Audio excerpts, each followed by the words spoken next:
So, so I was checking out your stuff from John LaRoe. I guess you guys played at his party. Yeah, man, you had us over there like like a couple days ago. Yeah, cool. John is awesome, Oh man, he's amazing. Yeah, and his photos are and his unbelievable. photos are amazing. So I saw the clip from John's party, and I was like, hey, this looks pretty really cool. So anytime I see like new music, I always kind of check it out. I check out albums, stuff like that. So that's what kind of prompted the whole thing. And Yeah, it sounds like you're have you been playing for a while? yeah, I've been playing since I was a little kid, since I was 5. My dad got me a guitar and been going since then. Cool. So that's where I kind of wanted to start. I wanted to start with like basically your background, your your history on how you got into the into the music, your influences. Yeah, pretty much. I mean, growing up, I remember like because my dad was in bands growing up, and all my cousins were in bands. So just they would have band practice at my house, and I would just sit there and just take everything in. It was. I'm so lucky, to. It's like the earliest memory I have is like my dad holding me in like my garage, and I'm hearing like Aerosmith or some shit. Like I think it was the song Pink by like Aerosmith or something like that. Like when Pink, when this love that first Uh-huh. night, like that, and then I just remember that, like just like liking it, like just being turned on to music. And then I got my first guitar, and then they would have band practice, and I would sit there and listen and try to pick up on anything I could, and it was just So you it's were about amazing. 5? Yeah, I think I was about 5, and I really got into it like when I was like 8 or 9, like because then when I was 10, my house burnt down, and then Whoa. yeah, everyone survived. Everyone's okay. I lost a couple cats, but Oh that's it. boy, I'm sorry. Holy crow. No, it builds character. It was good, but and it brought everyone together in a way that it was great.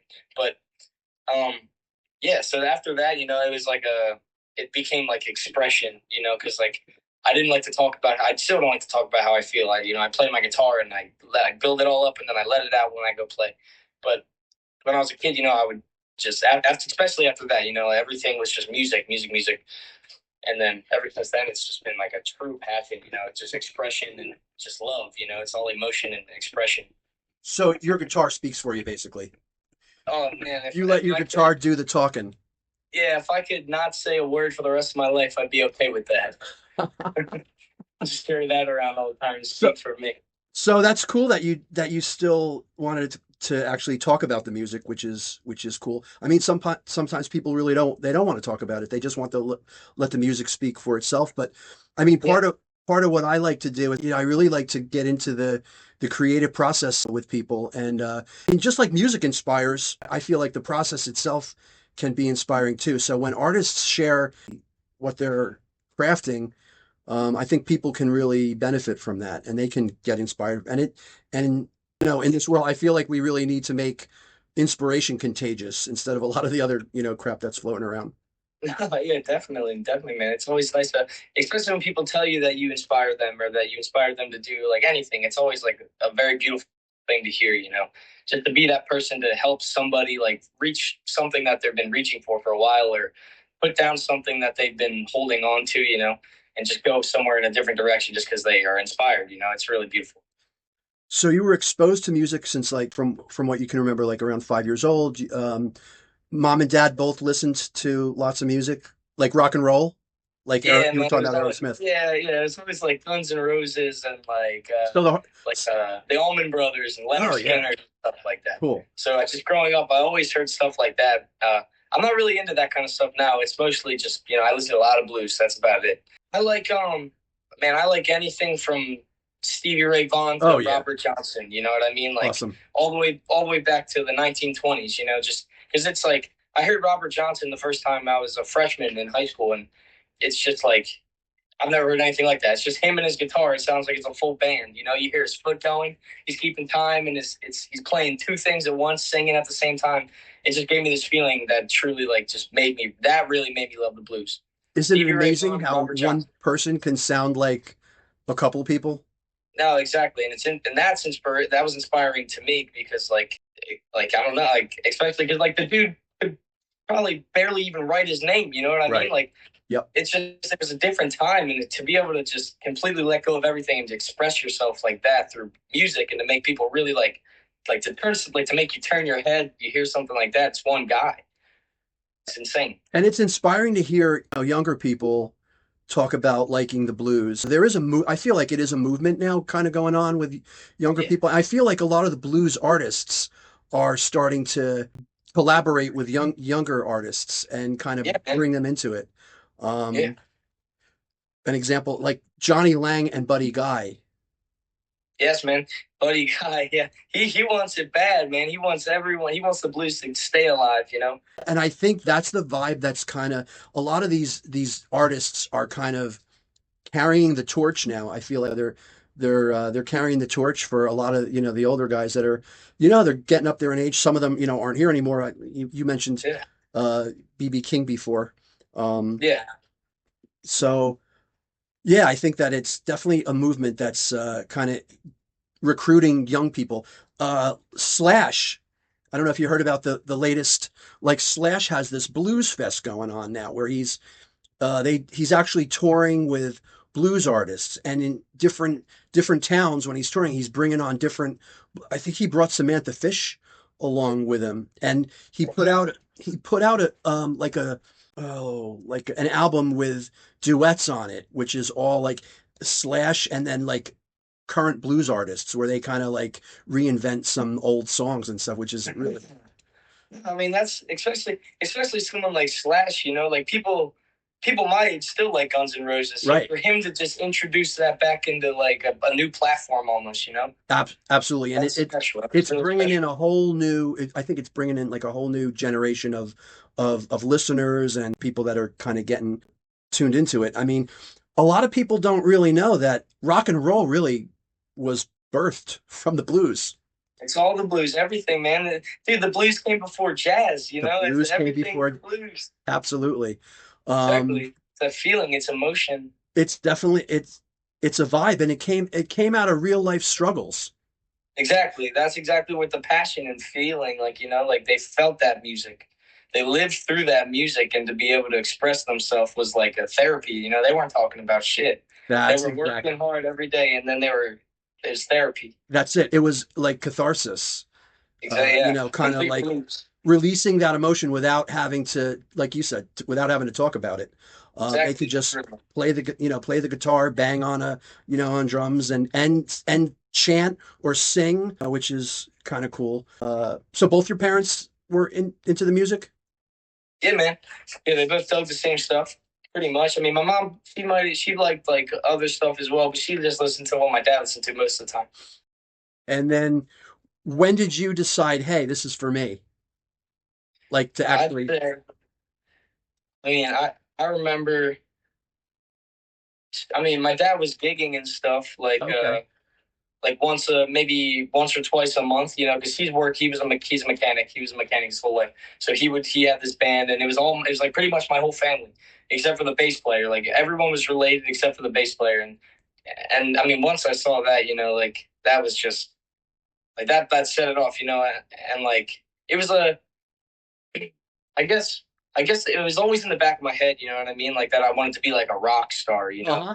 Like I wanted to be that guy. Like I looked up to like Eddie Van Halen when I was a kid, because he's just fucking shredding it up. Insane, yeah. And I just thought that was like the best guitar playing, And nowadays, of course, I don't think that. I mean, he's amazing. I'm not saying that Van Halen is amazing, but it's just not what I am about when I play the guitar. But just as a kid, I wanted to be that guy. Like always wanted to be that guy. So what is it about for you now? How has that changed? What changed?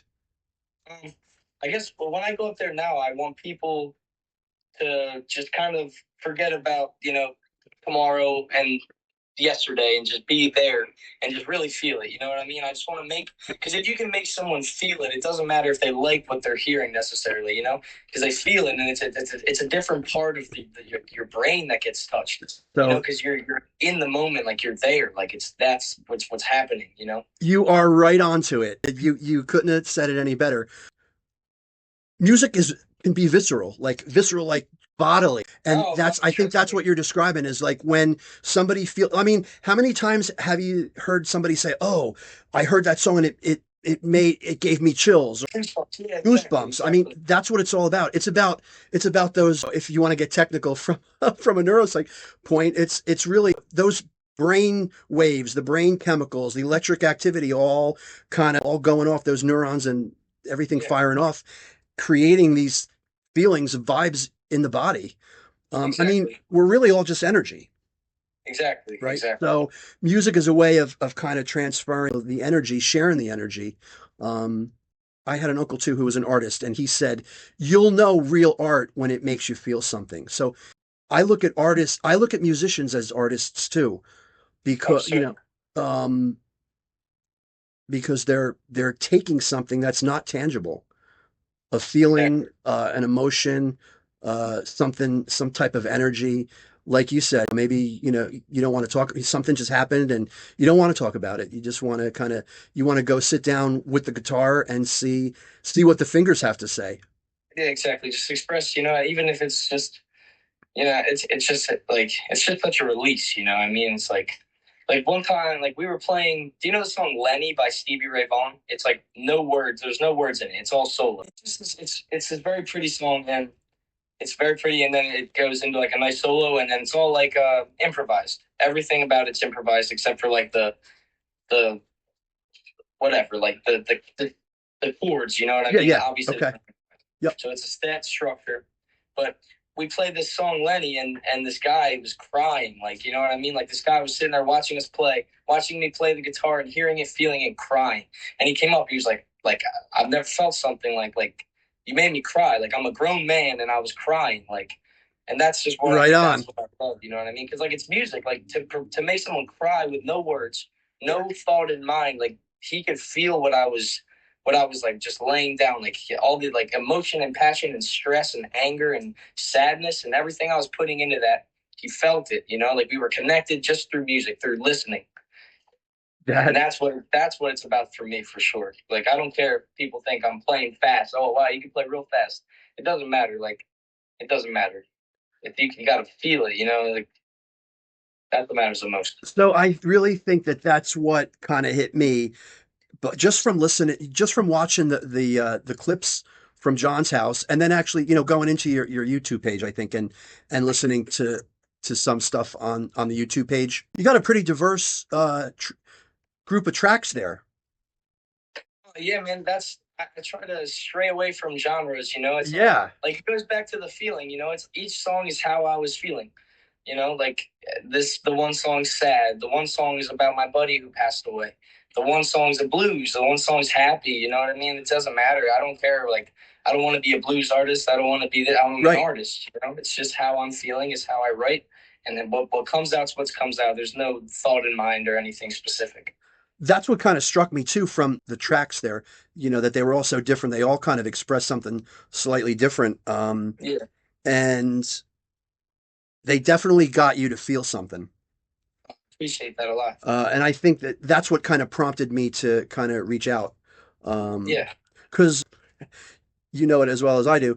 Not all music does that. Some stuff just doesn't do that, and that doesn't mean it's not good music. It just it's different, yeah. But kind of like you, I kind of like the music that makes me feel something, because I think that music, when we feel something, it makes us, it's a reminder that we're alive, we're breathing, and it's kind of like brings, I don't know if you're familiar with Ram Dass, be here now. It's like being in that present moment and just being able to enjoy whatever you're listening to, and kind of. And I love music too that can kind of take you into the artist's world. No, exactly. If you can feel what they're feeling, you know what I mean? Like, it's cool. Like, it's really cool.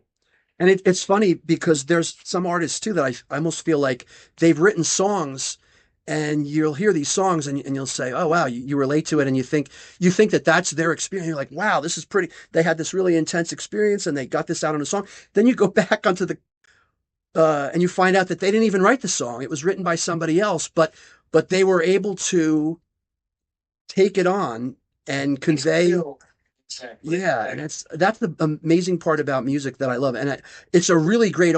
I feel like too, really great musicians can take other people's songs and make them their own, and just kind of I don't know, just make you feel exactly, or you don't even have to feel exactly what the person who wrote it felt.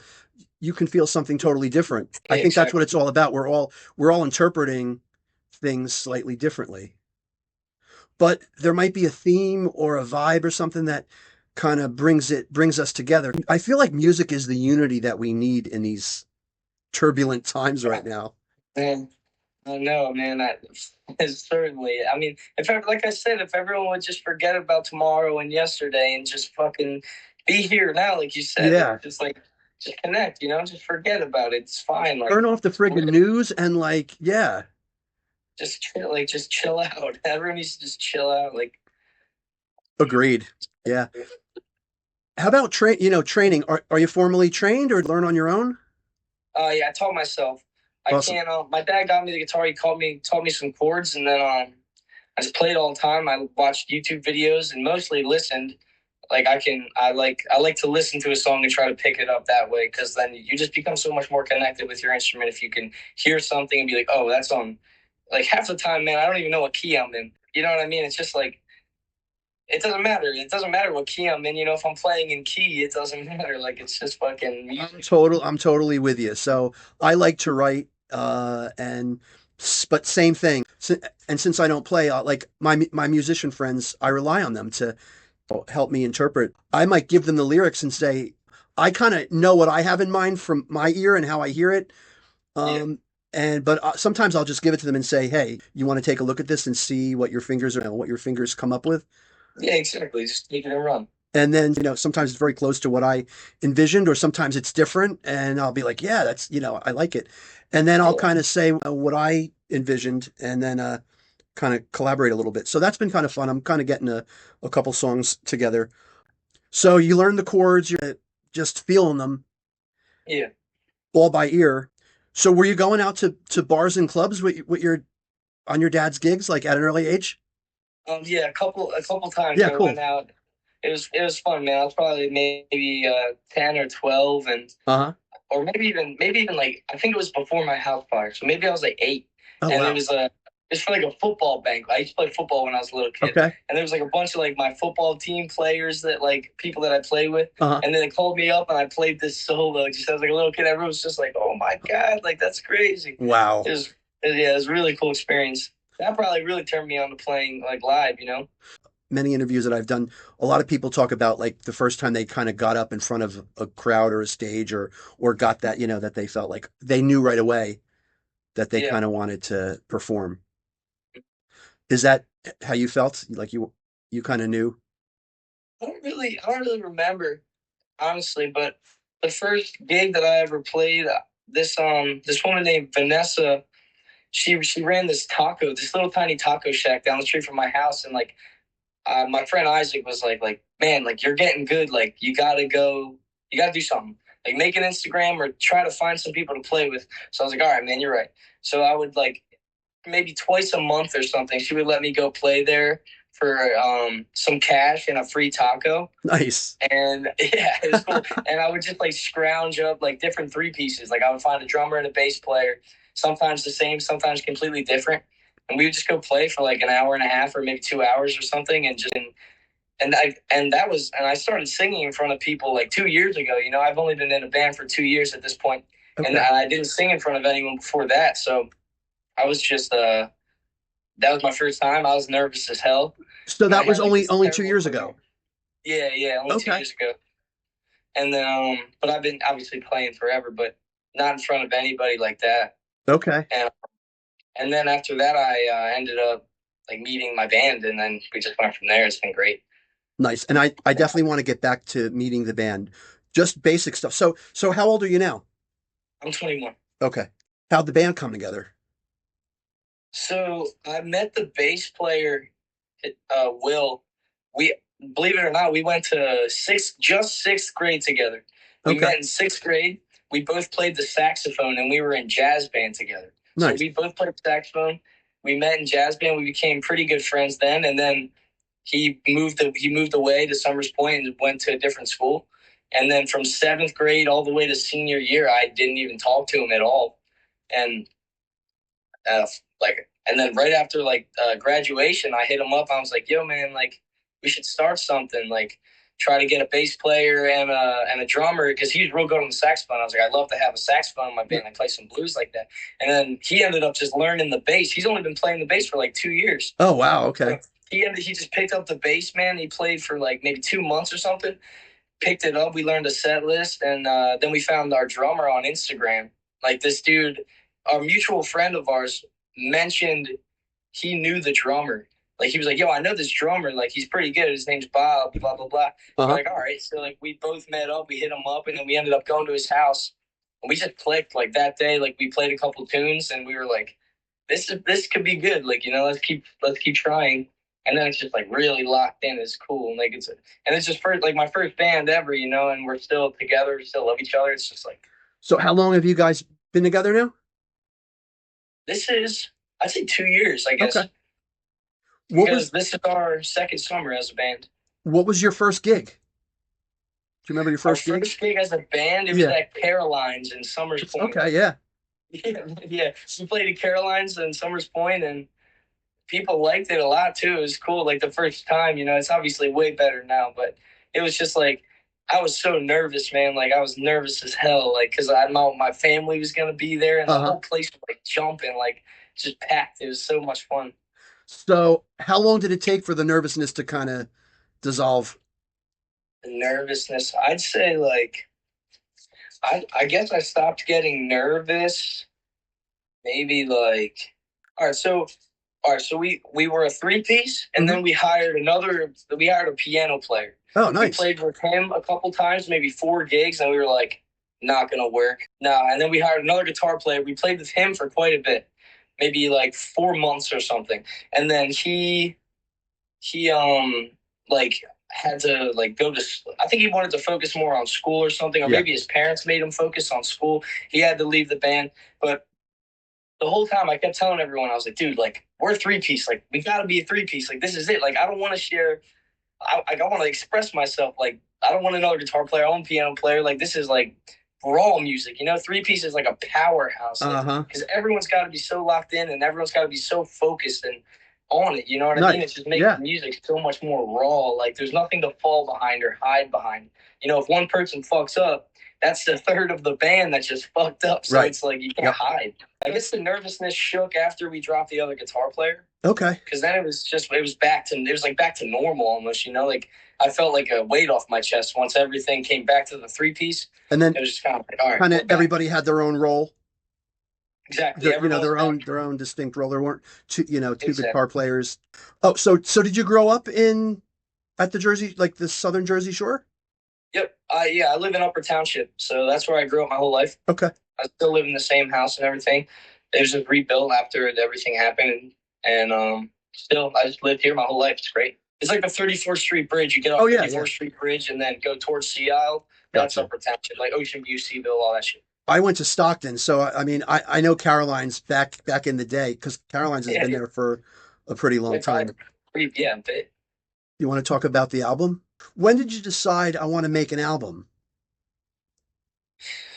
I mean, I've been writing music I only wrote maybe like half of the album.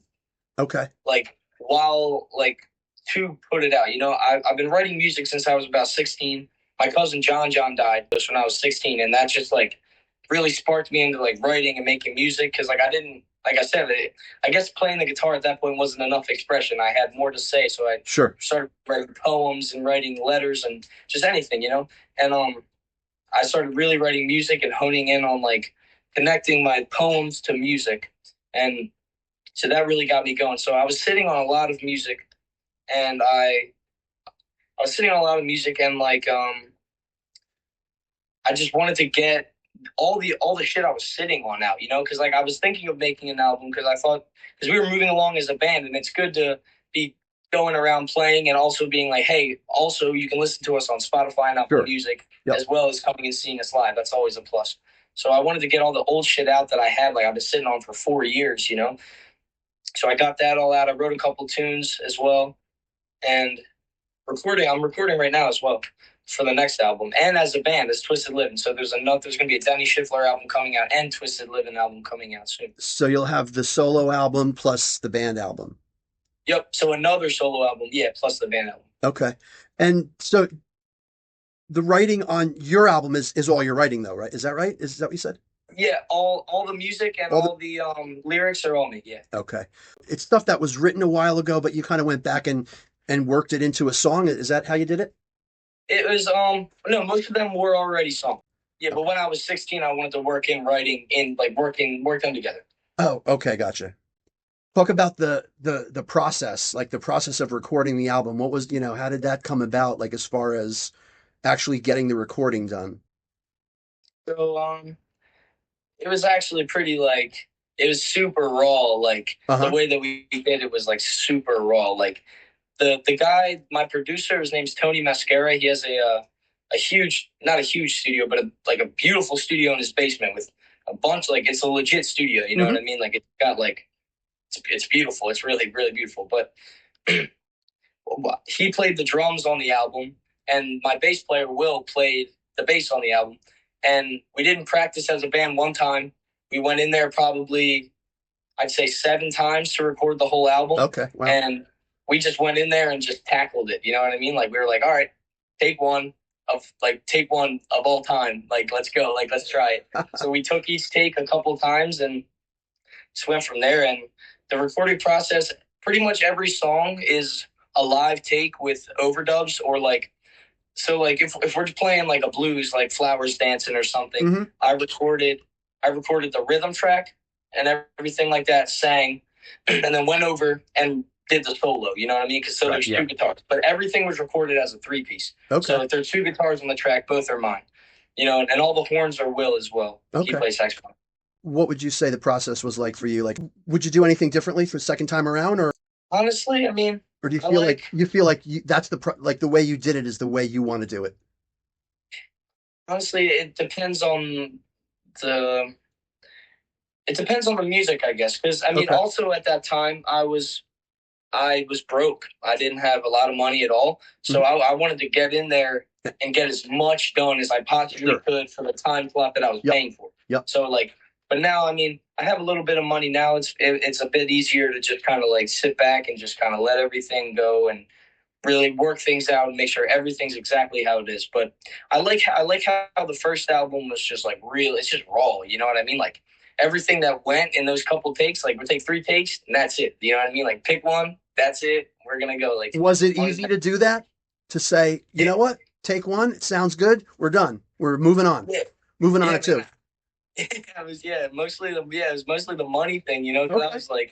I was like, man, I can't afford to fucking like Yeah, I want yeah. to get this shit out, man. Like some days there were a couple days it wasn't necessarily easy. Like there were a couple days where I like left the studio and like me and it was probably like a 45-minute drive home, and I just didn't say a word to Will the whole time. I was like upset, you know what I mean? Like just being like fuck, like you know what I mean, like because it felt like a waste of time or like I was wasting my money, and I didn't know when I was going to be able to release it or when I was going to be able to scrounge the money up to get back in there because I was putting damn near everything I had into fucking recording that thing. So Okay. I So there was a time in the beginning of the process of the album where you thought, man, did you ever question whether it was really going to happen? Like it was going to get finished or going to sound oh no, I knew I okay. was doing anything I possibly could to Cool. do it. Yeah, I knew I no matter what that shit was getting out, but there was definitely time where I was thinking that, like, is this even good? Like, is this even that good? And I still doubt myself like crazy. I gotta ease up on myself a bit, but I have a hard time, I guess, appreciating things, you know, or like a hard time like thinking or really realizing how good I am. You know what I mean? Yeah. But that's just, you know, because like I don't know if I sit there and say, "Oh yeah, man, I'm amazing," then how the fuck am I gonna get any better? You know, so you gotta beat yourself up sometimes. I gotta chill out a bit. I have to beat myself up pretty good. And like you said, sometimes that might drive you to kind of maybe learn something new, take Oh something, no, sir. Yeah, take certainly, something to the certainly. next level. You don't want it to hold you back though. I mean, I've talked to artists that are like they're so obsessive in the studio that they'll spend hours on like one track, one part of a track. Um, Sometimes we're guided by by practical parameters. Yeah, no, exactly.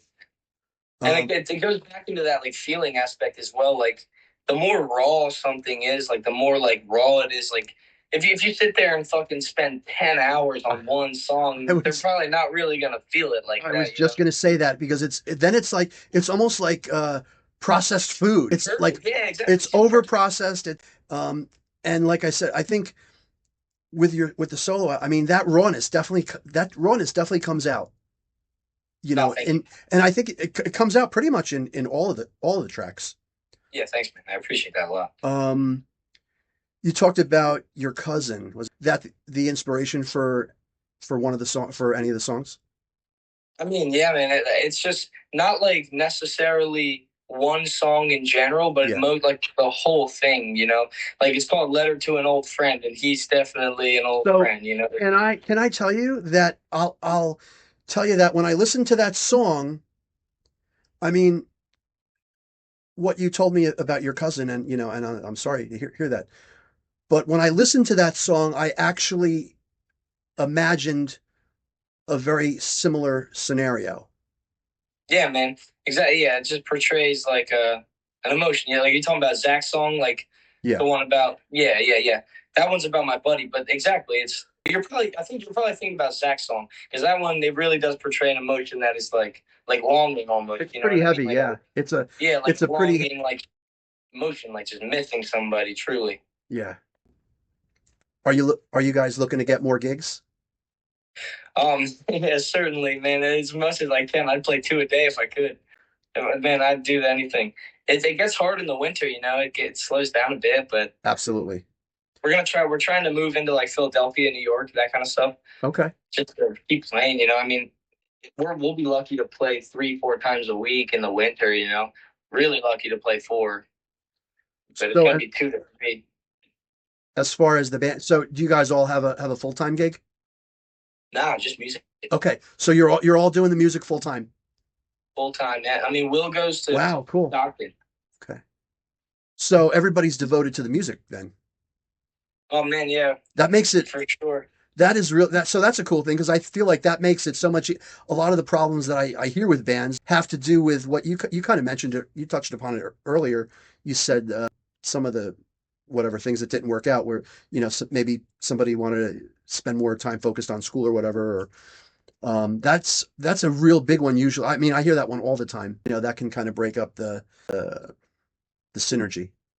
No, for sure, man. I mean, this is music is everything to me. You know, it's not the only thing I think about, the only thing I do. I mean, I sit at home, I play my guitar out, or I hang out with my girlfriend. That's about it. You know, so, I mean, I told them like, if it's not like if we're not here to fucking like do it, you know what I mean? I'm here to do it. Like if you guys aren't here to do it, I gotta go. Like I gotta find someone who's here to do it. Like I'm trying to go anywhere. You want to be with the energy that's going to make it happen.